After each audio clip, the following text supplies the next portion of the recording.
Continuing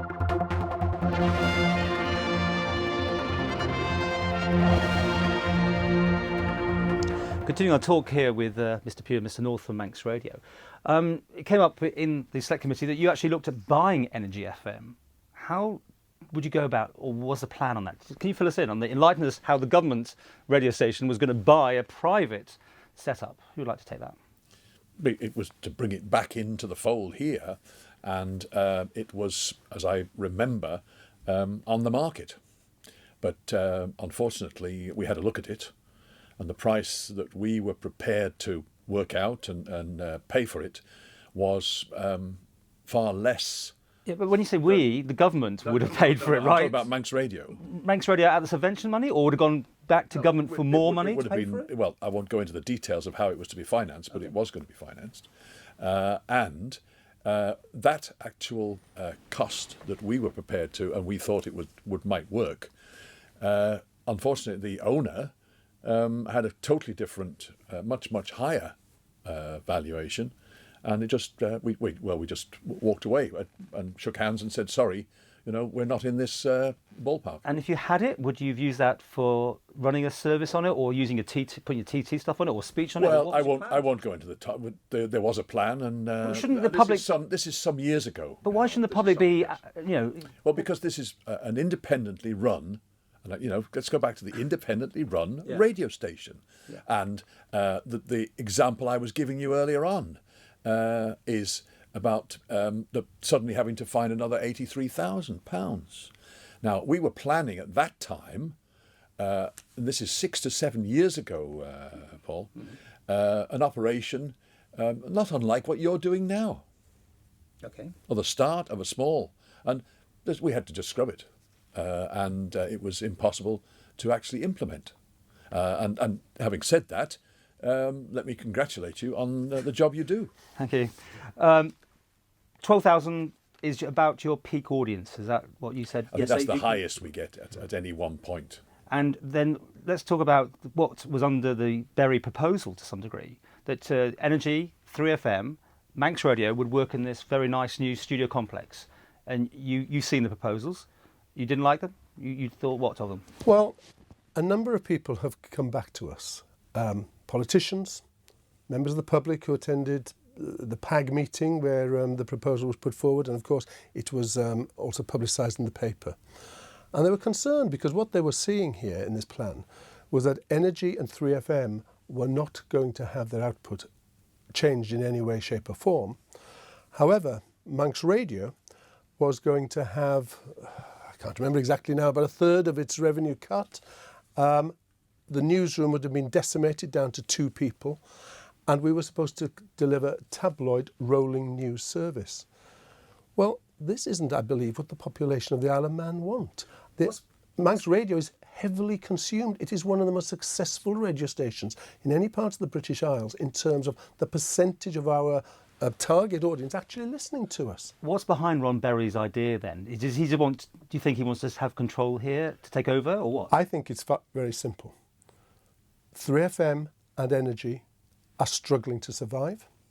They need to find ways of cutting their cloth to survive. They see that coming in and using our facilities would cost their facility, the facility costs would plummet. But what they're also suggesting is that a profit of about 250,000 would be generated each year, and that the shareholders of 3FM and of Energy FM and our shareholder, the Treasury, would share that profit. Well, this doesn't stack up. The Treasury is our shareholder who's financing this on behalf of the public, and these other 2 stations would not be actually putting anything financially into the deal, but expecting to take a profit out. Now, this wouldn't be acceptable to the taxpayers of the island, especially when they see that the service that they've had in the past from Manx Radio is being decimated. Well, I mean, some say it was only a start of a 10, really, just to get the discussions going, maybe. I mean, it was a proposal, but there must be other ones out there. No? I mean, the lobby and the members of Tynwald who have been presented to by Mr. Berry are quite extensive, the numbers. And some of them have obviously looked at it from a different light than we would look at it. But what Anthony's just said, can you just imagine being a profitable organisation where a third of the profit or whatever goes to the Treasury and the other 2/3 goes to a commercial outfit? And what happens if it continues to lose money? And it's just, I mean, you'd be so much further away from a public service broadcaster than we are now. And 15 people would lose their jobs under that proposal for Manx Radio, leaving, what, 5 or something, would it? 5 full-time staff, that's right. Right. So, which just doesn't make sense. It doesn't at all. stack up on so many fronts. You know, when you analyse it, one of the suggestions is that energy targets the 15 to 35-year-old age group. Now, there are 9,800 of that age group on the island. Where does a commercial station stand to make its money when it's targeting a maximum audience of 9,800? well, let's talk about Manx Radio just living off the subvention then. I mean, that was also put the other day. You'd lose your commercial arm, which, I mean, so much of the money has to go into just feeding the machine, if you take my point, just to keep the whole thing going. You could lose quite a lot of staff, just then have a definite figure maybe from the government to live off and not have to worry about radar figures and who's listening when, because you could forget the commercial side of it. I think you can, yes, you'd forget the commercial side. You should never forget radar, because radar is also a tool for programming. It tells you where you need to be putting more resources and more effort into your programming. But on the one hand, if Manx Radio was fully paid for as a public service broadcaster with no commercial side, that would benefit the existing commercial radio stations, and the three of us could probably survive in that way. However, if we're saying that Manx Radio should only have £850,000 subvention per annum and should live off that, well, an operation like ours, there are so many fixed costs.